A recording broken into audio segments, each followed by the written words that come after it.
সুতরাং এতে কোনো সন্দেহ নেই যে আজকের ভিডিও আপনার ভূগোল সম্পর্কিত এবং বিজ্ঞান সম্পর্কিত জ্ঞান বৃদ্ধি করবে ইনশাআল্লাহ। বহু প্রশ্নের উত্তর আপনি পাবেন, যে প্রশ্নগুলোর উত্তর আপনি এতদিন পাননি। আপনারা জেনে নিয়েছেন যে রেমাল নামের একটা ঝড় ভারত বাংলাদেশ সংলগ্ন সুন্দরবন এলাকায় আছড়ে পড়ছে। এই সম্পর্কে পবিত্র কোরআন কি বলে? আজকের ভিডিও এই সম্পর্কে বিস্তারিত কথা বলা হয়েছে। এছাড়াও আমরা আলোচনা করেছি নিম্নচাপ কাকে বলে এবং উচ্চচাপ কাকে বলে। আমরা আলোচনা করেছি ঝড় কাকে বলে এবং ঘূর্ণিঝড় কাকে বলে বা সাইক্লোন কাকে বলে। আমরা আলোচনা করেছি ঝড়ের নামকরণ কেন করা হয় এবং নামকরণ করার প্রক্রিয়াটা কি। আমরা আলোচনা করেছি যে আরব সাগরে এত বেশি ঝড় বা ঘূর্ণিঝড় আসে না, যেই তুলনায় বঙ্গোপসাগরে ঝড় বা ঘূর্ণিঝড় আসে। মানে বঙ্গোপসাগরের তুলনায় আরব সাগরে ঘূর্ণিঝড় কেন কম আসে, আমরা সেই সম্পর্কে আলোচনা করেছি। এছাড়াও আমরা আলোচনা করেছি গ্লোবাল ওয়ার্মিং সম্পর্কে, আমরা আলোচনা করেছি গ্রিন হাউস গ্যাস সম্পর্কে, আমরা আলোচনা করেছি গাছ কাটা সম্পর্কে, গাছ লাগানো সম্পর্কে, গ্রিন হাউস গ্যাস সম্পর্কে, পৃথিবীর তাপমাত্রা বেড়ে যাওয়া সম্পর্কে। আমরা আলোচনা করেছি গাছের মাধ্যমে অক্সিজেন পাওয়া সম্পর্কে, কার্বন ডাইঅক্সাইড গ্যাস শোষণ করা সম্পর্কে। সালামুন আলাইকুম। আপনারা তো ইতিমধ্যেই সোশ্যাল মিডিয়া থেকে এবং বিভিন্ন নিউজ মিডিয়া থেকে এটা জেনে নিয়েছেন যে একটা ঘূর্ণিঝড় আসছে ভারত এবং বাংলাদেশের সুন্দরবন এলাকায়। ভারত এবং বাংলাদেশের সুন্দরবন এলাকায় একটা ঘূর্ণিঝড় আসছে। ঘূর্ণিঝড়ের নাম রেমাল। রেমাল অর্থ বালি এবং এই নামকরণ করেছে ওমান। এগুলো আমরা মোটামুটি সবাই সোশ্যাল মিডিয়া থেকে এবং নিউজ মিডিয়া থেকে জেনে নিয়েছি, কিন্তু যেগুলো আমরা জানিনি আজকে আমরা সেই সমস্ত বিষয়ে আলোচনা করব। আমি একবার আপনাকে সূচিপত্রটা দেখে দিই। মানে আমি লিখে নিয়ে চলে এসেছি এটা এই জন্য, মানে বিষয়গুলো আমি এই জন্য লিখে নিয়ে চলে এসেছি, অথবা সূচিপত্রটা আমি এই জন্য তৈরি করেছি কারণ আমার সামনে কোনো ল্যাপটপ থাকে না বা কোনো কম্পিউটার থাকে না যেটা দেখে দেখে আমি ক্যামেরার সামনে পাঠ করতে থাকি বা পড়তে থাকি, এমন কোনো কিছু থাকে না। অথবা আমার সামনে কোনো টেলিপ্রম্পটারও থাকে না, যেটা বলি সেটা সরাসরি মস্তিষ্ক থেকে বলি, আর ভিডিওতে এডিটিং থাকে না বললেই চলে। এই জন্য আমি লিখে নিয়ে চলে এসেছি যাতে করে মিস না করে যাই। তো ঝড়ের নামকরণ কীভাবে করা হয় সেই সম্পর্কে আলোচনা করব। ঝড় কাকে বলে, ঘূর্ণিঝড় কাকে বলে এবং নিম্নচাপ কাকে বলে, উচ্চচাপ কাকে বলে। মানে ঝড় কাকে বলে, ঘূর্ণিঝড় কাকে বলে, নিম্নচাপ কাকে বলে এবং উচ্চচাপ কাকে বলে। ঘূর্ণিঝড় কীভাবে তৈরি হয়? বঙ্গোপসাগরে এত ঝড় আসে কিন্তু আরব সাগরে এত ঝড় আসে না কেন, এবং শেষ আলোচনা করবো এই সম্পর্কে কোরআন কি বলে। অর্থাৎ খুবই ইন্টারেস্টিং হতে চলেছে বিষয়, মনোযোগ সহকারে শুনতে থাকুন। আর অনুরোধ এবং আবেদন প্রতিদিনের মতো এটাই যে ভিডিওটা আপনি শেয়ার করবেন। মনে রাখবেন আপনার একটা শেয়ারের ফলে যে কোনো মানুষ ইসলামের কাছাকাছি আসার সুযোগ পাবে। সুতরাং একটু কষ্ট করে শেয়ার করুন। ভিডিওটা শেয়ার করতে আপনার 2-4 MB হয়তো খরচ হবে, কিন্তু বহু মানুষ ইসলামের কাছাকাছি আসার সুযোগ পাবে আপনার একটা শেয়ারের ফলে। চলুন মোটামুটি আলোচনা শুরু করা যাক। তো নামকরণ কীভাবে হয়?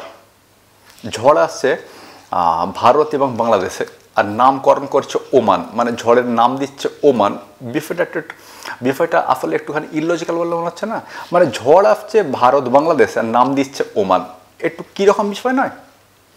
আসলে এটা এজন্য কারণ একটা সংস্থা রয়েছে যার নাম হচ্ছে WMO, world meteorological organisation, WMO। এই WMO পুরো পৃথিবীকে বিভিন্ন ভাগে ভাগ করেছে এবং তাদের শাখা অফিস খুলেছে পৃথিবীর বিভিন্ন দেশে। যেমন ভারত উপমহাদেশে, অর্থাৎ বঙ্গোপসাগরে এবং আরব সাগরে যে ঝড়গুলো আসবে সেইগুলোর নামকরণ করবে 13টা দেশ। এই 13টা দেশকে একসঙ্গে বলা হচ্ছে রিজনাল স্পেশালাইজড মেট্রোলজিক্যাল সেন্টার। এই 13টা দেশ এই মেট্রোলজিক্যাল সেন্টার অন্তর্ভুক্ত, যার মধ্যে রয়েছে ভারত, পাকিস্তান, বাংলাদেশ, ওমান ইত্যাদি, মায়ানমারের সঙ্গে রয়েছে। তো বঙ্গোপসাগরে এবং আরব সাগরে যে ঝড়গুলো আসে সেই ঝড়গুলোর নামকরণ করে এই 13টা দেশ। আপনি বুঝতে পারছেন? এর হেড অফিস রয়েছে দিল্লিতে। ভালো কথা, এটা একটা বিষয় গেল, নামকরণটা গেছে। আর কি আছে দেখে নিই একবার। নিম্নচাপ কাকে বলে এবং উচ্চচাপ কাকে বলে এই বিষয়টা প্রথমে জেনে নিই, তাহলে জানতে পারবো যে ঝড় এবং ঘূর্ণিঝড় কাকে বলে। আসলে সমুদ্রের ওপরে বায়ুচাপ, বায়ুর যে চাপ, বায়ুর যে প্রেসার, এয়ার প্রেসার বা বায়ুচাপ হলো 1000 মিলিবার। বায়ুচাপ হলো 1013 মিলিবার। সমুদ্রের উপরে সাধারণ অবস্থায় বায়ুচাপ বা এয়ার প্রেসার হলো 1013 মিলিবার। এর চেয়ে কম যখন হয় তখন সেটাকে নিম্নচাপ বলা হয়, আর এর চেয়ে বেশি হলে সেটাকে উচ্চচাপ বলা হয়। আপনি বুঝতে পারছেন? তাহলে সাধারণ অবস্থায় বায়ুর চাপ বা এয়ার প্রেসার হলো 1013 মিলিবার। এর চেয়ে কম হলে সেটাকে নিম্নচাপ বলা হয়, এর চেয়ে বেশি হলে সেটাকে উচ্চচাপ বলা হয়। এবং বিষয়টা খুব সাধারণ। এর চেয়ে কম হলে নিচু, বেশি হলে উঁচু। নিচুটাকে বলা হচ্ছে নিম্নচাপ, উঁচুটাকে বলা হচ্ছে উচ্চচাপ। একেবারে সহজ সরল ভাষা এটাই। তো এই নিম্নচাপ এবং উচ্চচাপ হয় কেন? মনে করুন পশ্চিমবঙ্গের কথা ধরেন। তো পশ্চিমবঙ্গে প্রচুর পরিমাণে সূর্য থেকে তাপ আসছে, তো পশ্চিমবঙ্গের বায়ু গরম হয়ে ওপরে উঠে যাচ্ছে। এটা তো সিস্টেম, তাই না? পশ্চিমবঙ্গে সূর্য থেকে তাপ আসছে আর বায়ু গরম হয়ে ওপরে উঠে যাচ্ছে। বায়ু যখন গরম হয়ে ওপরে উঠে যায় তখন এইখানে নিম্নচাপ সৃষ্টি হয়। আপনি বুঝতে পারছেন? এখন এই যে বায়ু গরম হয়ে উঠে গেল, এটা গিয়ে তো কোনো একটা জায়গাতে পড়বে, মানে এখান থেকে তো উঠে গেল, গিয়ে তো কোনো একটা জায়গায় পড়বে। যেখানে পড়বে সেখানে উচ্চচাপ। বুঝতে পারছেন? বায়ু গরম হয়ে ওপর উঠে গেল, এই যে নিচে যে খালি জায়গাটা তৈরি হলো এটাকে বলা হচ্ছে নিম্নচাপ।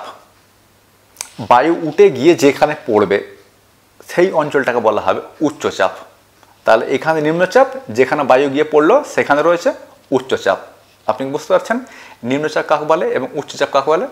মানে ব্যাপারটা খুব সহজ আর কি। তো এটা আপনি জেনে নিয়েছেন যে নিম্নচাপ কাকে বলে আর উচ্চচাপ কাকে বলে।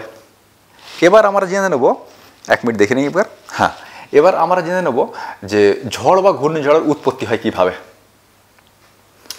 তো ধরুন বঙ্গোপসাগর কথা ধরে নিন, খুব সহজে বঙ্গোপসাগর কথা ধরুন। তো বঙ্গোপসাগরে সূর্য থেকে তাপ আসছে, তো পানির তাপমাত্রা বেড়ে গেছে। পানির তাপমাত্রা 26.5 ডিগ্রি হয়ে গেছে, 27 ডিগ্রি হয়ে গেছে, 28 ডিগ্রি, 29 ডিগ্রি, 30, 31, 32 ডিগ্রি হয়ে গেছে। অর্থাৎ নিম্নচাপ মানে সমুদ্রের ওপরে নিম্নচাপ তৈরি হতে গেলে মোটামুটি 26.5 ডিগ্রির বেশি তাপমাত্রার প্রয়োজন। পানি যখন 26.5 ডিগ্রি বেশি গরম হয়ে যাবে, 26.5 থেকে 32 ডিগ্রি গরম হয়ে যাবে, তখন সেখানকার বায়ু গরম হয়ে ওপরে উঠে যাবে।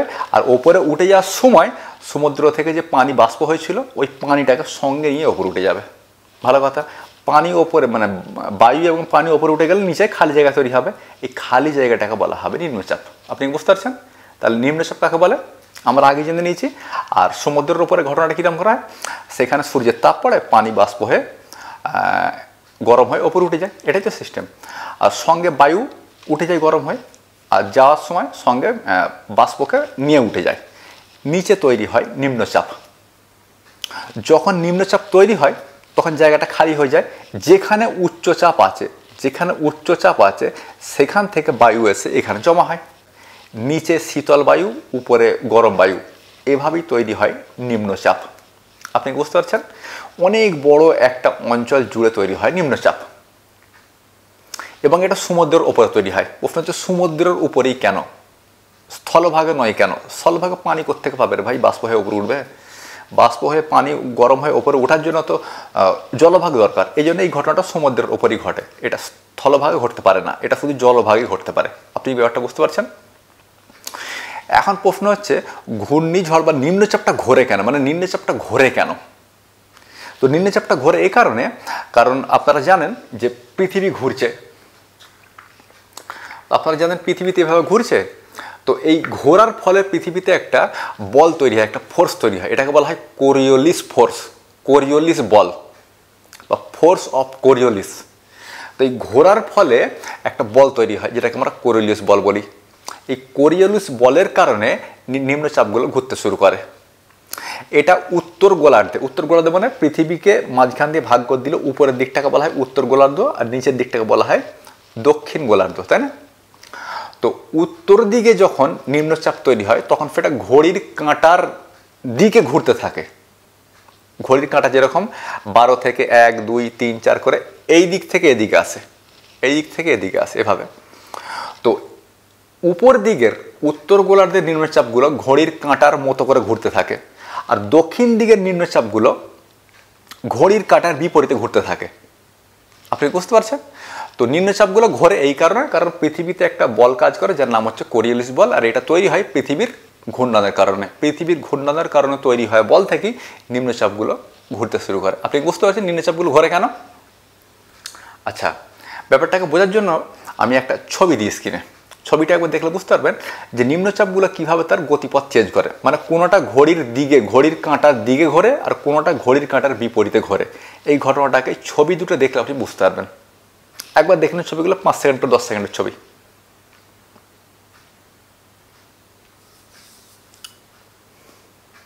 ওকে, দেখে নিয়েছেন? তো এভাবে নিম্নচাপগুলো উত্তর গোলার্ধের হলে ঘড়ির কাঁটার দিকে ঘুরতে থাকে, আর দক্ষিণ গোলার্ধের হলে ঘড়ির কাঁটার বিপরীতে ঘুরতে থাকে। এমনটা এই জন্য হয় কারণ এখানে কোরিওলিস বল কাজ করে। আপনি বুঝতে পারছেন? এটা গেল নিম্নচাপের কাহিনী।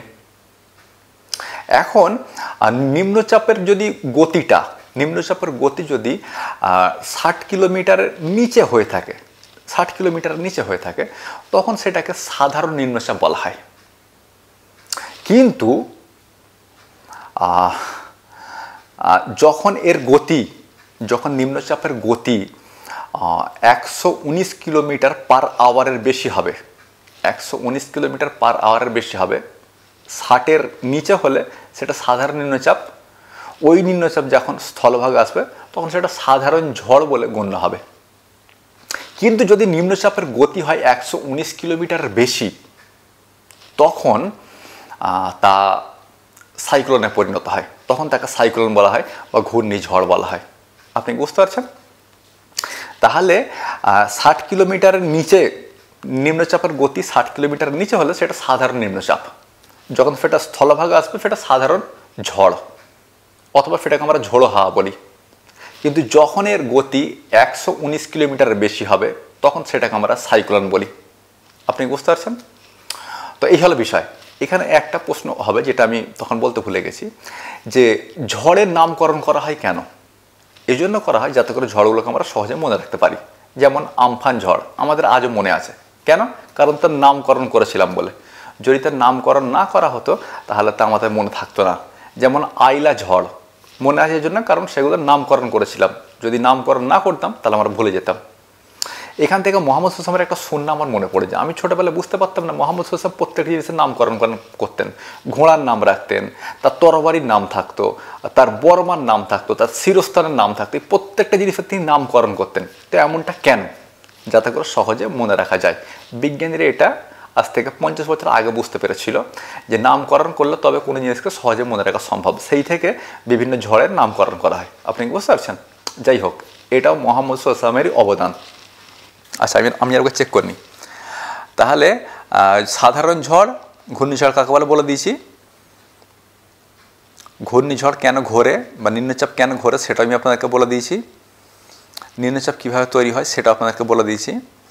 এখন আপনাদেরকে জানাবো যে বঙ্গোপসাগরে বেশি নিম্নচাপ আসে বা বেশি ঘূর্ণিঝড় আসে, আরব সাগরে এত নিম্নচাপ বা ঘূর্ণিঝড় আসে না কেন? এর একটা কারণ হচ্ছে, মনে করুন একটা 5 লিটারের হাঁড়িতে আপনি একটা 5 লিটার পানি ধরবে এমন হাঁড়িতে আপনি পানি গরম করছেন। আর একটা 10 লিটার হাঁড়িতে, মানে 10 লিটার পানি ধরবে এমন হাঁড়িতে আপনি পানি গরম করছেন। দুটোর মধ্যে কোন পানিটা আগে ফুটবে? সিম্পল ব্যাপার, যাতে পানি কম সেটা আগে ফুটবে, সেটা আগে গরম হবে। যাতে পানি বেশি সেটা পরে গরম হবে, পরে ফুটবে। একইভাবে বঙ্গোপসাগর হচ্ছে আরব সাগর, আকারে অনেক বড়, ফলস্বরূপ তার পানি গরম হতে সময় নেয়। অন্যদিকে বঙ্গোপসাগর আকারে ছোট, তার পানি একটু তাড়াতাড়ি গরম হয়ে যায়। আর সমুদ্রের পানি গরম হলে সেখানে নিম্নচাপ সৃষ্টি হয়। আমার এটা আগে জেনে নিয়েছি, ভালো কথা। আর একটা কারণ হলো, আপনারা জানেন যে পৃথিবীর সবচেয়ে গরম অঞ্চল হলো এই ভূমধ্যরেখা। পৃথিবীর সবচেয়ে গরম অঞ্চল হলো ভূমধ্যরেখা। আপনি বুঝতে পারছেন? তো গরম অঞ্চল হলো ভূমধ্যরেখা।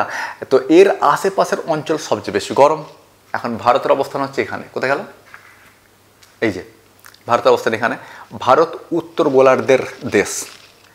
এখানে মাঝখান দিয়ে এটাকে ভাগ করা যায়, এটাকে বলা হয় ভূমধ্যরেখা। এটাকে ইংরেজিতে বলা হয় ইকুইটর। ইকুইটর উপরের দেশগুলোকে উত্তর গোলার্ধের দেশ বলা হয়, নিচের দিকের দেশগুলোকে দক্ষিণ গোলার্ধের দেশ বলা হয়। আপনি কি মানে ব্যাপারটা বুঝতে পারছেন? ইকুয়েটর হয় সবচেয়ে গরম এলাকা, এই জন্য আফ্রিকান কান্ট্রিগুলোর মানুষগুলো খুব কালো কালার হয়ে থাকে, কালো রঙের হয়ে থাকে। প্রশ্ন হবে তাহলে আপনারা কেন কালো, মানে আপনি কেন কালো? কারণ আমাদের বাপদাদা 14 পুরুষ তারা সব জমিতে চাষবাস করতো, তো তাদের উপরে সূর্যের তাপ পড়তো, তাদের শরীরে মেলালিন বেড়ে যেত, মেলালিন বেড়ে যাওয়ার কারণে তারা কালো হয়ে গেছিলো। এভাবে পরপর বংশ পরম্পরা চলতে চলতে আমরাও কালো হয়ে গেছি। যদি আমরা 5 পিঁড়ি 6 পিঁড়ি আবার যদি সূর্য তাপ থেকে দূরে থাকি, তাহলে আমাদের পরবর্তী বংশধর ফর্সা হয়ে যাবে। তো মানুষ কেন কালো হয়? মেলালিন নামের একটা রাসায়নিক পদার্থ আমাদের শরীরে তৈরি হয়, যার ফলে আমাদের রং কালো হয়ে যায়। সূর্যের আল্ট্রা ভায়োলেট রে আমাদের শরীরে পড়লে যেমন শরীরে ভিটামিন ডি তৈরি হয়, তার সঙ্গে সঙ্গে শরীরে মেলালিনও তৈরি হয়। মেলালিনের কারণেই মানুষের রং কালো হয়ে যায়।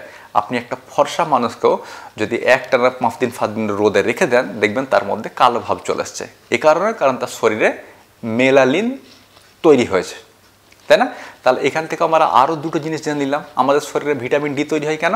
কারণ সূর্যের আল্ট্রাভায়োলেট রে আমাদের শরীরে এসে পড়ে, যে কারণে ভিটামিন ডি তৈরি হয়, তার সঙ্গে সঙ্গে মেলালিনও তৈরি হয়।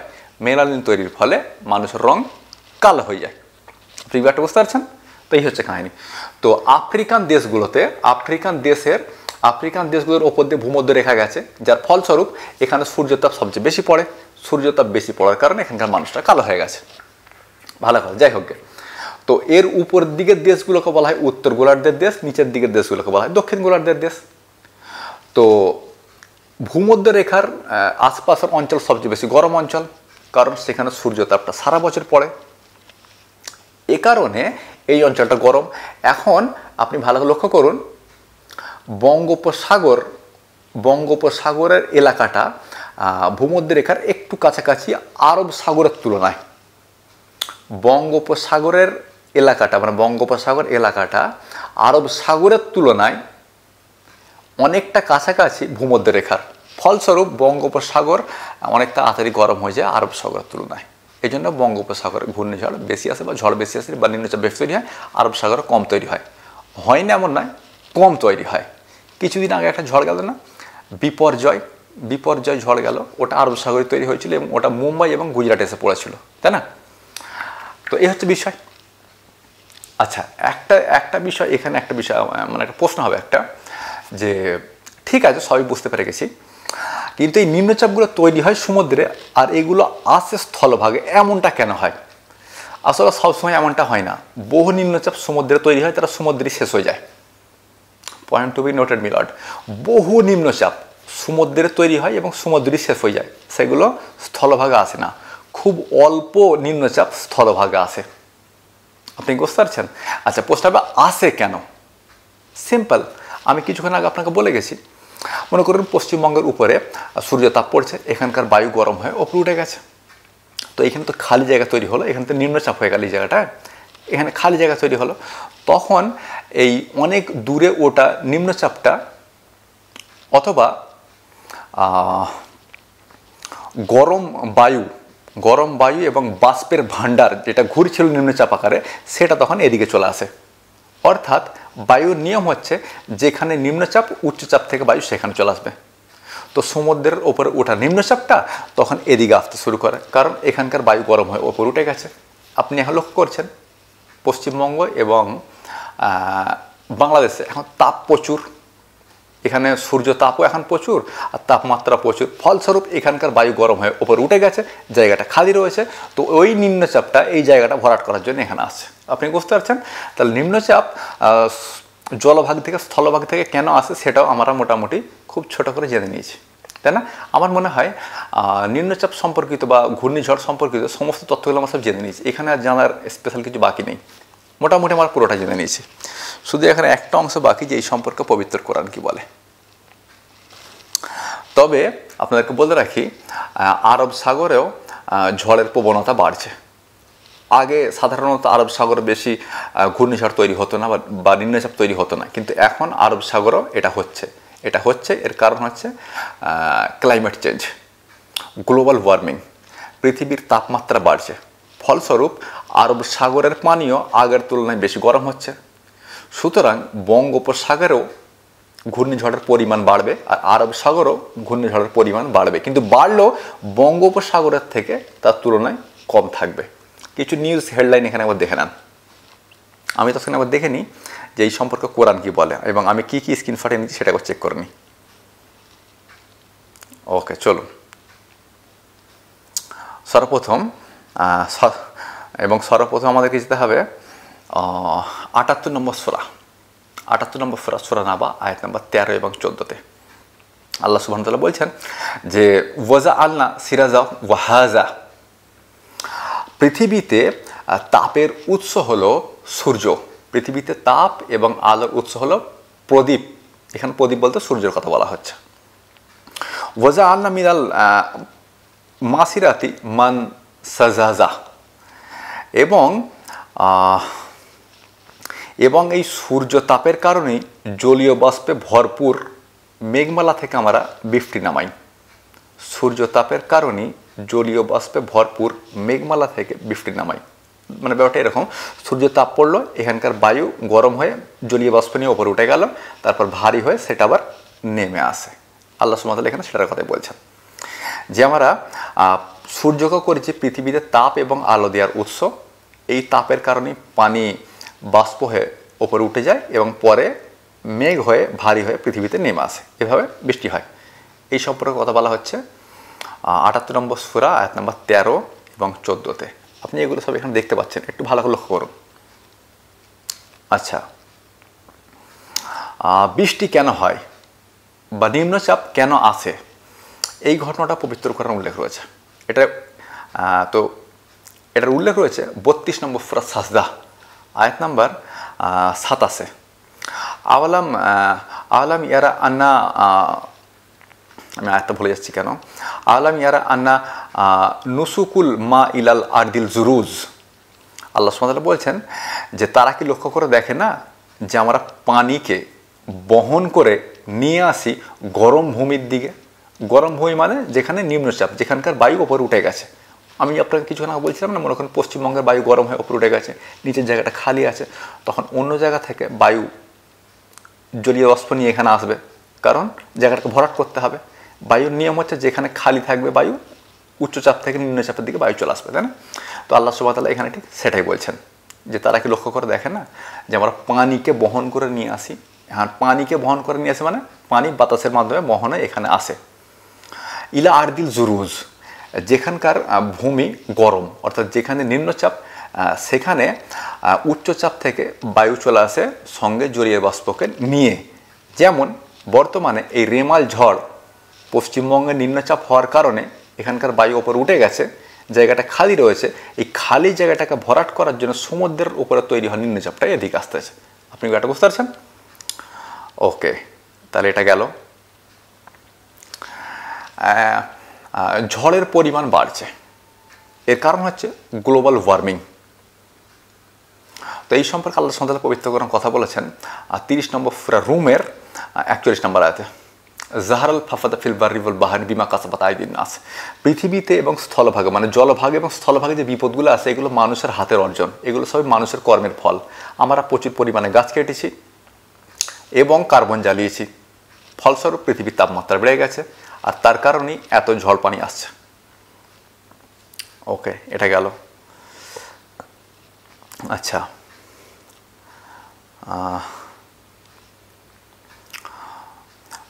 সূরা রহমান 55 নম্বর সূরা আয়াত নম্বর 35, আল্লাহ সুবহানাহু ওয়া তাআলা বলছে যে প্রচুর পরিমাণে পৃথিবীর তাপমাত্রা বেড়ে যাওয়ার কারণে সমুদ্রের জলস্তর বেড়ে যাবে, ফলস্বরূপ আরও বেশি ঘূর্ণিঝড় আসবে। আচ্ছা, পৃথিবীর তাপমাত্রা কেন বাড়বে?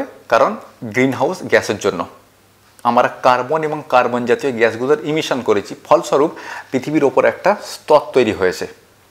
সূর্যের তাপ আসে, মানে সূর্যের তাপ আসে, কিন্তু যতটা আসে ততটা ফিরে যেতে পারে না, খানিকটা রয়ে যায়, যার ফলস্বরূপ পৃথিবীর তাপমাত্রা বাড়ছে। এই সম্পর্কে কথা বলা হয়েছে পবিত্র কোরআনের 44 নম্বর সূরা দুখানে 10 এবং 11 নম্বর আয়াত। আপনি একটু এখানে লক্ষ্য করুন, ভালো করে লক্ষ্য করেন এখানটায়। আচ্ছা, আর কি আছে? আর পৃথিবীর তাপমাত্রা বাড়ছে কেন? কারণ আমরা গাছ কেটেছি আর গাছ লাগাইনি, এই সম্পর্কে কথা বলা যে পবিত্র কোরআনের 74 নম্বর সূরা মুদাফফিরের 35 নম্বর আয়াতে 36 নম্বর আয়াতে। গাছ লাগানোর কথা বলা হয়েছে 74 নম্বর সূরা 37 নম্বর আয়াতে।